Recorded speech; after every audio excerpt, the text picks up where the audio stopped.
ZEE5 ಇರುವಾಗ ನೀವು ನಿಮ್ಮ ನೆಚ್ಚಿನ ಶೋಗಳನ್ನ ಎಂದಿಗೂ ಮಿಸ್ ಮಾಡಿಕೊಳ್ಳುವುದಿಲ್ಲ. ಅದು ಸಂಪೂರ್ಣ ಉಚಿತವಾಗಿ.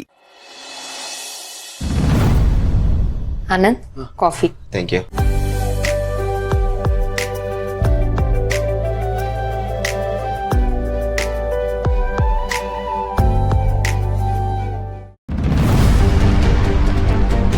ಆನಂದ್, ಏನ್ ಅಷ್ಟೊಂದು ಯೋಚನೆ ಮಾಡ್ತಿದ್ಯಾ? ಏನಿಲ್ಲ ಚಿನ್ನ, ಇರುತ್ತಲ್ಲ ಮಾಮೂಲಿ ಕೆಲಸ. ಅವ್ನು ಜಯದೇವ್ ಬಗ್ಗೆ ಯೋಚನೆ ಮಾಡ್ತಾ ಇದ್ದೆ ಕಣೆ. ಜಯದೇವ್ ಬಗ್ಗೆನಾ? ಮತ್ತೇನಾದ್ರೂ ಅಡ್ವರ್ಟ್ ಮಾಡ್ಕೊಂಡ? ನಾಯಿ ಬಾಲ ಅವನು, ಏನಾದ್ರೂ ಮಾಡ್ಕೊಂಡಿರ್ತಾನೆ. ಏನ್ ಮಾಡ್ಕೊಂಡ?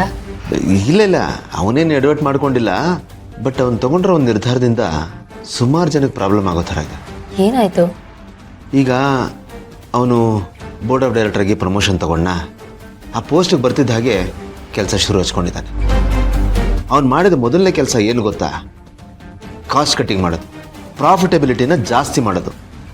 ಅದಕ್ಕೋಸ್ಕರ ಸುಮಾರು ಜನಕ್ಕೆ ಲೇ ಆಫ್ ಲೆಟರ್ ಕೊಟ್ಟಿದ್ದಾನಂತೆ. ಸುಮಾರು ಜನನ ಕೆಲ್ಸದಿಂದ ತೆಗ್ದಾಕ್ತಿದ್ದಾನ? ಅಲ್ಲ ಆನಂದ್, ಅವನ್ಗೆ ಅಷ್ಟೊಂದು ಪವರ್ ಇರುತ್ತಾ? ಅಫ್ಕೋರ್ಸ್, ಬೋರ್ಡ್ ಆಫ್ ಡೈರೆಕ್ಟರ್ ಅಲ್ವಾ, ಆ ಪವರ್ ಇದ್ದೇ ಇರುತ್ತೆ ಅವನಿಗೆ. ಕಂಪ್ನಿಗೋಸ್ಕರ ಇಂಥ ನಿರ್ಧಾರಗಳನ್ನ ನಾವು ತಗೋಬಹುದು. ಮತ್ತೆ ನೀನು ಅದಕ್ಕೆ ಒಪ್ಕೊಂಡ್ಬಿಟ್ಯಾ? ಅಲ್ಲ, ಗೌತಮ್ಗೆ ಒಂದು ಮಾತು ಹೇಳ್ಬೋದಿತ್ತಲ್ವಾ? ನೋಡು, ಸಂಬಂಧನೇ ಬೇರೆ, ವ್ಯವಹಾರನೇ ಬೇರೆ. ಬಿಸ್ನೆಸ್ ಅಂದಮೇಲೆ ಅಲ್ಲಿ ಕೆಲವು ಫಾರ್ಮಾಲಿಟೀಸ್ ಇರುತ್ತೆ, ಸಿಸ್ಟಮ್ ಇರುತ್ತೆ. ನಾವೆಲ್ಲ ಅದರೊಳಗೆ ಕೆಲಸ ಮಾಡಬೇಕಾಗತ್ತೆ. ಅದನ್ನು ಮೀರಿ ಏನೇ ಮಾಡಿದ್ರೂ ಅದು ತಪ್ಪಾಗುತ್ತೆ, ಅನ್ಪ್ರೊಫೆಷನ್ ಆಗುತ್ತೆ. ಇದು ಆ್ಯಕ್ಚುಲಿ ಜಯದೇವ್ ಅಂಡ್ರೆ ಬರೋದು. ಹಾಗಾಗಿ ಅವನ ನಿರ್ಧಾರ ತೊಗೊಂಡಿರೋದು ಕರೆಕ್ಟಾಗೇ ಇದೆ. ಆಮೇಲೆ ಇದನ್ನು ನಾನು ಡೈರೆಕ್ಟಾಗಿ ಹೋಗಿ ಗೆಳೆಯನ್ಗೆ ಹೇಳೋಕ್ಕಾಗಲ್ಲ. ಈ ವಿಷಯ ಅವನಿಗೆ ಗೊತ್ತಾಗಿ ಅವ್ನು ನನ್ನ ಹತ್ರ ಡಿಸ್ಕಸ್ ಮಾಡಿದ್ರಷ್ಟೇ ನಾನೇನಾದರೂ ಮಾತಾಡ್ಬೋದು, ಇಲ್ಲಾಂದ್ರೆ ಮಾತಾಡೋಕ್ಕಾಗಲ್ಲ. ಹಾಗಂತ ಎಲ್ಲಾನು ಒಪ್ಕೊಳಕ್ ಆಗಲ್ವಲ್ಲ ಆನಂದ್? ಏನು ಪ್ರಶ್ನೆನೇ ಮಾಡದೆ ಒಪ್ಕೋಬೇಕು ಅಂತ ರೂಲ್ಸ್ ಏನು ಇಲ್ವಲ್ಲ? ನೀನು ಹೇಳ್ತಾ ಇರೋದು ಕರೆಕ್ಟೇ. ಆದರೆ ಕಂಪ್ನಿ ಒಳ್ಳೇದಕ್ಕೋಸ್ಕರ ತಗೊಂಡಿರೋ ನಿರ್ಧಾರ ಅಲ್ವಾ ಇದು. ಫಸ್ಟ್ ನೋಡದೆ ಕಂಪ್ನಿಗೆ ಒಳ್ಳೇದಾಗಬೇಕು ಅಂದರೆ ಏನು ಮಾಡಬೇಕು ಅನ್ನೋದು. ಈ ಲೇ ಆಫ್ ಎಲ್ಲ ಕಂಪ್ನಿ ಹೆಡ್ಡಕ್ಕಲ್ಲ. ಏನು ಆನಂದ್ ಹೀಗೆ ಮಾತಾಡ್ತಿದ್ಯಾ? ಕಂಪ್ನಿಗೋಸ್ಕರ ಎಂಪ್ಲಾಯೀಸ್ ಅಷ್ಟೆಲ್ಲ ಕಷ್ಟಪಟ್ಟಿರ್ತಾರೆ. ಕಂಪ್ನಿ ಬೆಳವಣಿಗೆಯಲ್ಲಿ ಅವ್ರದ್ದು ಪಾಲಿರುತ್ತಲ್ವಾ? ಅಂದಮೇಲೆ ಅವ್ರಿಗೂ ಈಕ್ವಲ್ ರೈಟ್ಸ್ ಇರುತ್ತಲ್ವಾ? ಐಡಿಯಲ್ಲಿ ಇದು ಕರೆಕ್ಟು. ಆದರೆ ಬಿಸ್ನೆಸ್ಸಲ್ಲಿ ಈ ಥರ ಸೆಂಟಿಮೆಂಟ್ ಎಲ್ಲ ವರ್ಕೌಟ್ ಆಗಲ್ಲ ಕಣೆ. ಬಿಸ್ನೆಸ್ಸಲ್ಲಿ ಏನಿದ್ರು ಮಾರ್ಕೆಟ್ ಸೆಂಟಿಮೆಂಟ್ ಅಷ್ಟೇ ವರ್ಕೌಟ್ ಆಗೋದು. ಮಾರ್ಕೆಟ್ ಏನಿದ್ರು ಪ್ರಾಫಿಟ್ ಎಷ್ಟಾಗಿದೆ ಅಂತ ನೋಡುತ್ತೆ, ಗ್ರೋತ್ ಎಷ್ಟಾಗಿದೆ ಅಂತ ನೋಡುತ್ತೆ. ಅದನ್ನು ನೋಡಿಕೊಂಡೇ ಅಲ್ವಾ ಇನ್ವೆಸ್ಟರ್ಸ್ ಬರೋದು. ಇನ್ವೆಸ್ಟರ್ಸ್ಗೆ ಏನು ಬೇಕು? ಲಾಭ ಬೇಕು. ಬಿಸ್ನೆಸ್ ಮಾಡೋಕ್ಕೆ ಯಾರು ಬೇಕು? ಇನ್ವೆಸ್ಟರ್ಸ್ ಬೇಕು. ಹಾಗಾಗಿ ಯಾವುದೇ ಕಂಪ್ನಿ ಆದರೂ ಸರಿ, ಫಸ್ಟು ಇನ್ವೆಸ್ಟರ್ ಹಿತಾಸಕ್ತಿನ ಕಾಪಾಡೋದ್ರ ಕಡೆ ಗಮನ ಕೊಡುತ್ತೆ. ಇನ್ವೆಸ್ಟರ್ಸ್ ಇದ್ರೆ ಅಲ್ವೇನೆ ಕಂಪ್ನಿ ನಡೆಯೋದು. ಆದರೂ ಎಂಪ್ಲಾಯೀಸು ಅಷ್ಟೇ ಮುಖ್ಯ ಅಲ್ವಾ? ಅವ್ರಿಲ್ಲ ಅಂದರೆ ಕಂಪ್ನಿ ಹೇಗೆ ನಡೆಯುತ್ತೆ? ಇದು ಹಾರ್ಶ್ ರಿಯಾಲಿಟಿ. ಇದನ್ನ ಒಪ್ಕೊಳ್ಳೇಬೇಕು. ನೋಡು, ಎಂಪ್ಲಾಯೀಸ್ ಬೇಕು ಅಂದರೆ ಮತ್ತೆ ನಾವು ರಿಕ್ರೂಟ್ ಮಾಡ್ಕೋಬೋದು. ಆದರೆ ಇನ್ವೆಸ್ಟರ್ಸ್ ವಿಷಯದಲ್ಲಿ ಆ ಥರ ಆಗಕ್ಕೆ ಸಾಧ್ಯನೇ ಇಲ್ಲ. ಇನ್ವೆಸ್ಟರು ದುಡ್ಡು ಯಾಕೆ ಹಾಕ್ತಾನೆ? ಅವನಿಗೆ ಲಾಭ ಬರಲಿ ಅನ್ನೋ ಕಾರಣಕ್ಕೆ. ಒಂದು ಸರ್ತಿ ಲಾಭ ಬರಲ್ಲ ಅಂತ ಅವನಿಗೆ ಕನ್ಫರ್ಮ್ ಆಗ್ಬಿಟ್ರೆ ಯಾವುದೇ ಕಾರಣಕ್ಕೂ ಕಂಪ್ನಿ ಕಡೆ ಅವ್ನು ಮೂಸು ನೋಡ. ಆಗ ಬಂಡವಾಳ ಹಾಕಕ್ಕೆ ಯಾರು ಬರ್ತಾರೆ? ಬಂಡವಾಳನೇ ಹಾಕಲಿಲ್ಲ ಅಂದರೆ ಕಂಪ್ನಿ ಹೇಗೆ ನಡೆಯುತ್ತೆ? ನಮಗೆ ಬಂಡವಾಳ ಬೇಕು ಅಂದರೆ ಇನ್ವೆಸ್ಟರ್ಸ್ ನಂಬಿಕೆನ ನಾವು ಗಳಿಸ್ಕೋಬೇಕು. ಅದಕ್ಕೆ ಅಲ್ವಾ ಪ್ರತಿಯೊಂದು ಕಂಪ್ನಿನೂ ಎದ್ದು ಬಿದ್ದು ಕೆಲಸ ಮಾಡುತ್ತೆ, ಟಾರ್ಗೆಟ್ ಹಿಂದೆ ಓಡುತ್ತೆ. ಬಿಸ್ನೆಸ್ ನಡೆಯೋದೇ ಹೀಗೆ ಚಿನ್ನ. ಇಲ್ಲಿ ಪಾಪ ಪುಣ್ಯ ಎಲ್ಲ ಲೆಕ್ಕಕ್ಕೆ ಬರಲ್ಲ, ಲಾಭ ನಷ್ಟ ಮಾತ್ರ.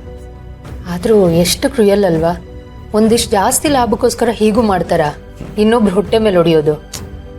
ಏನು ಮಾಡೋಕ್ಕಾಗಲ್ಲ ಚಿನ್ನ, ಇವಾಗೆಲ್ಲ ಅದೇ ಥರ ಆಗ್ಬಿಟ್ಟಿದೆ. ನಮಗೆ ಬೇಕೋ ಬೇಡವೋ ಈ ರೇಸಲ್ಲಿ ನಾವು ಓಡಲೇಬೇಕು, ಇಲ್ಲಾಂದ್ರೆ ನಮಗೆ ಉಳಗಾಲ ಇರಲ್ಲ. ಇಷ್ಟು ಬದಲಾವಣೆ ಆಗಿದೆ ಅಂದಮೇಲೆ ನಾವು ಇದಕ್ಕೆ ಅಡ್ಜಸ್ಟ್ ಆಗಲೇಬೇಕು ಕಣೆ. ಸರಿ ಆನಂದ್, ಆದರೂ ನಮ್ಮ ಪ್ರಯತ್ನ ನಾವು ಮಾಡಬೇಕಲ್ವಾ? ಅಲ್ಲ, ಆ ಜಯದೇವ್ ಬದಲಾಗಿದ್ದಾನೆ, ಅವ್ನಿಗೆ ಒಳ್ಳೇದಾಗ್ಲಿ ಅಂತ ಅವ್ನಿಗೆ ಪ್ರಮೋಷನ್ ಸಿಗೋ ಥರ ಮಾಡಿದ್ ನೀನು. ನೋಡು, ಒಂದ್ಸಲಿ ಗೌತಮ್ ಹತ್ರ ಮಾತಾಡೋದ್ರಲ್ಲಿ ತಪ್ಪೇನಿದೆ? ಓಕೆ, ನಿನಗೋಸ್ಕರ ಮಾತಾಡ್ತೇನೆ.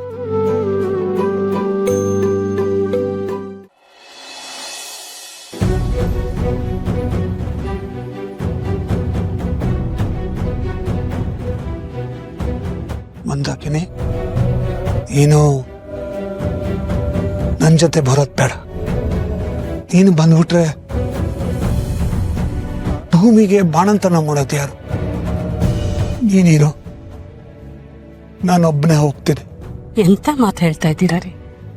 ನೀವೇ ನನಗೆ ಸರ್ವಸ್ವ. ನಾನು ನಿಮ್ಮ ಜೊತೆನೆ ಬರ್ತೀನಿ. ನಮ್ಮ ಭೂಮಿಗೆ ದೇವ್ರಂತ ಗಂಡ ಸಿಕ್ಕಿದಾನೆ. ಅಳಿಯಂದ್ರು ಅವಳನ್ನ ನಮ್ಗಿಂತ ಚೆನ್ನಾಗಿ ನೋಡ್ಕೋತಾರೆ. ಅದ್ರ ಬಗ್ಗೆ ನನ್ಗೆ ಯಾವ ಚಿಂತೆನೂ ಇಲ್ಲ. ನಿಮ್ ಜೊತೆ ನಾನು ಬರ್ತೀನಿ. ಅದನ್ ಬಿಟ್ರೆ ನನ್ನ ಮನ್ಸಲ್ಲಿ ಯಾವ ಆಲೋಚನೆನೂ ಇಲ್ಲ. ನಾನು ನಿರ್ಧಾರ ಮಾಡಾಗಿದೆ. ನಾನು ನಿಮ್ ಜೊತೆನೆ ಹೆಜ್ಜೆ ಇಡ್ತೀನಿ. ನಿಮ್ ಬಿಟ್ಟು ಬದುಕೋದು ಯಾವ ಸಾವಿಗೂ ಕಮ್ಮಿ ಇಲ್ಲ. ಅದ್ರ ಮೊದಲು ಸಾಯೋದೇ ವಾಸಿ.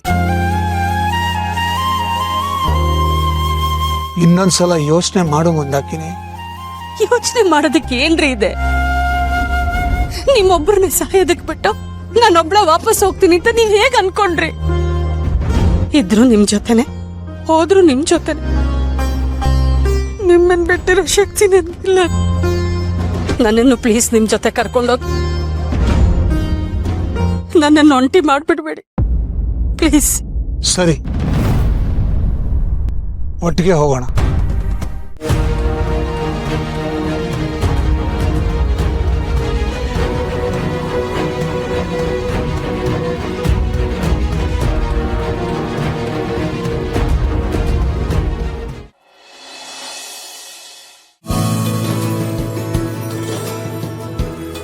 Hi madam. ಮತ್ತ್ಯಾಕ್ರಿ ಬನ್ರಿ? ನಿಮಗೆ ಬೇರೆ ಕೆಲಸ ಇಲ್ವಾ? ಏನು ಮೇಡಮ್ ಹಿಂಗೆ ಮಾತಾಡ್ತೀರಾ? ಅಂತ ಪಾಪ ನಾನೇನು ಮಾಡಿದ್ದೀನಿ ಮೇಡಮ್? ನನಗೆ ಕಂಡ್ರೆ ಸಾಕು ಒಳ್ಳೆ ಗುರ್ರ ಅಂತಿರಲ್ಲ. ನೀವು ಹಾಗೆ ಮಾಡ್ತೀರಾ, ಅದಕ್ಕೆ ನಾನು ಹಾಗಿರೋದು. ಅಯ್ಯೋ ನಾನೇನು ಮಾಡಿದೆ ಮೇಡಮ್? ಏನೋ ಸ್ವಲ್ಪ ಜಾಸ್ತಿ ಮಾತಾಡ್ತೀನಿ ಅನ್ನೋದು ಬಿಟ್ರೆ ಯಾರಿಗೂ ಕೆಟ್ಟದ್ದು ಬಯಸೋ ಜೀವ ಅಲ್ಲ ಮೇಡಮ್ ಇದು. ನಾನಾಯ್ತು ನನ್ನ ಕೆಲಸ ಆಯಿತು ಅಂತ ನನ್ನ ಪಾಡಿಗೆ ನಾನು ಇರ್ತೀನಿ. ಓ, ನಿನ್ನೆ ಕೋಪ ಇನ್ನೂ ಕಡಿಮೆ ಆಗಿಲ್ವಾ ಮೇಡಮ್? ಅದೇ ಮನಸ್ಸಲ್ಲಿ ಇಟ್ಕೊಂಡು ಉಗಿತಿದ್ರೆ ಹೆಂಗೆ? ಸದ್ಯ ಗೊತ್ತಾಯ್ತಲ್ಲ. ಮೇಡಮ್ ನಿನ್ನೆ ನಾನು ಬೇಕಂತ ಬಂದಿಲ್ಲ ಮೇಡಮ್. ಮಗುನೇ ಬಾ ಬಾ ಅಂತ ಹಠ ಮಾಡ್ತು, ಅದಕ್ಕೆ ಬಂದೆ. ಮಗು ಕರೆದ್ಮೇಲೆ ಬರ್ದೆ ಹೆಂಗಿರಕ್ಕಾಗತ್ತೆ ಮೇಡಮ್? ಮಗು ಕರೀತು ಅಂತ ಬಂದು ಮಗು ಅವ್ರ ಅಮ್ಮನ ಕೈಲಿ ಬೈಸ್ಕೊಳ್ಳೋ ಕರ್ಮ ಯಾರಿಗೆ ಬೇಕು ಮೇಡಮ್? ಅದೇನೋ ಗೊತ್ತಿಲ್ಲ ಮೇಡಮ್, ಡೇ ಬೈ ಡೇ ನಿಮಗೆ ನನ್ನ ಮೇಲೆ ಕೋಪ ಜಾಸ್ತಿನೇ ಆಗ್ತಿದೆ. ನನ್ನನ್ನು ಕಂಡ್ರೆ ವಿಪರೀತ ಕೋಪ ಮಾಡ್ಕೋತೀರಾ. ಒಳ್ಳೆ ಮಿಡಿ ನಾಗರ ಆಡ್ದಂಗೆ ಆಡ್ತಿರಲ್ಲ ಮೇಡಮ್. ನಿಮಗೆ ನಾನು ನೋಡೋಕೆ ಇಷ್ಟ ಇಲ್ಲ ಅಂದ್ರೆ ಹೇಳ್ಬಿಡಿ ಮೇಡಮ್, ನನ್ನ ಕೆಲಸನೇ ಬಿಟ್ಟು ಹೋಗ್ಬಿಡ್ತೀನಿ ಅತ್ತಾಗೆ. ಹಾಗೆಲ್ಲ ಮಾಡಬೇಡಿ, ಆಮೇಲೆ ನನ್ನಿಂದ ಕೆಲಸ ಬಿಟ್ರಿ ಅಂತ ಆಗುತ್ತೆ. ಅಂದ್ರೆ ನನ್ನ ಕೆಲಸ ಬಿಟ್ರು ಓಕೆ, ಅದು ನಿಮ್ಮ ಹೆಸರಿಗೆ ಟ್ಯಾಗ್ ಆಗ್ಬಾರ್ದು ಅಷ್ಟೇ ತಾನೇ ಮೇಡಮ್ ನಿಮ್ಮ ಉದ್ದೇಶ? ಯಾಕೆ ಮೇಡಮ್ ಬಡವನ ಹೊಟ್ಟೆ ಮೇಲೆ ಹೊಡೆಯೋ ಮಾತಾಡ್ತೀರಾ? ಇದು ನ್ಯಾಯನಾ ಮೇಡಮ್? ನೋಡಿ ನೋಡಿ ಎಷ್ಟು ಮಾತಾಡ್ತಿದ್ದೀರಾ. ನೀವು ಹೀಗೆ ಮಾತಾಡ್ದಾಗ್ಲೇ ನಂಗೆ ಉರಿಯೋದು. ಇದೇ ನಿಮ್ ಸಮಸ್ಯೆ. 10 ರೂಪಾಯಿಗೆ 100 ರೂಪಾಯಿ ಅಷ್ಟು ಮಾತಾಡ್ತೀರಾ. ಏನ್ ಮಾಡಕ್ಕಾಗತ್ತೆ ಮೇಡಮ್? ಮಾತ್ ಬಿಟ್ರೆ ಉಸಿರು ಬಿಟ್ಟಂಗ ಆಗುತ್ತೆ ಮೇಡಮ್. ಏನೋ ಕಂಡ್ಕೊಂಡಿದ್ದೀನಲ್ಲ ಅನ್ಸುತ್ತೆ, ನನಗ್ ನಾನೇ ಅಲ್ಲ ಅನ್ಸುತ್ತೆ ಮೇಡಮ್. ಅದಕ್ಕೆ ನಾನು ಇದ್ ಕಡೆ ಮಾತು ಕಂಪಲ್ಸರಿ ಮೇಡಮ್. ಒಂದ್ ಲೆಕ್ಕದಲ್ಲಿ ಮಾತು ನನ್ ಬಂಡವಾಳ ಅಂದ್ರೂ ತಪ್ಪಿಲ್ಲ ಮೇಡಮ್. ಸಾಕು ಸಾಕು, ಕುಯ್ಬೇಡಿ. ನೋಡಿ ನೋಡಿ ನೋಡಿ, ಮತ್ತೆ ಕೋಪ ಮಾಡ್ಕೋತಿದ್ದೀರಾ. ZEE5 ಆಪ್ ಡೌನ್ಲೋಡ್ ಮಾಡಿ ಎಲ್ಲಾ ಸಂಚಿಕೆಗಳನ್ನು ಸಂಪೂರ್ಣ ಉಚಿತವಾಗಿ ನೋಡಿ.